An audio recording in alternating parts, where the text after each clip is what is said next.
แม่เสือดาวเนาะใหญ่โตใหญ่เนาะ3 โล3 โลหน้าตาก็สีโหดๆเนาะนี่แหละแม่เสือดาวเนาะว่าเรื่องกัดนี่กัดบ่ปล่อยเนาะโอ้โหตอนนี้บ่ทันได้ทำซาวเนาะอีกประมาณ2-3 มื้อเนาะสิค้างไว้สิเข้าผสมเนาะเพราะว่า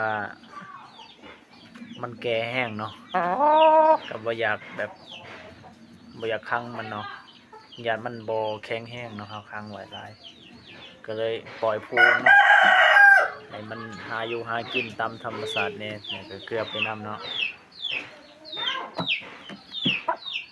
สำหรับไก่แม่ตัวนี้เนาะตัวใหญ่ลอยใหญ่กระดูกงามอยู่เนาะแข็งคอมันก็ใหญ่เนาะบักเข้าเทพ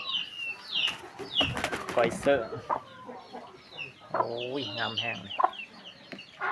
เสียดายมันออกสีลายเนาะมันออกสีดำในแห้งคักนะ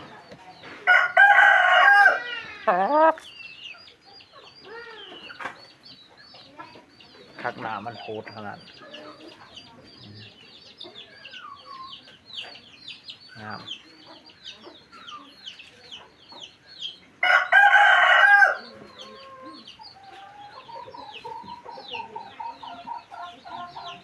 เอา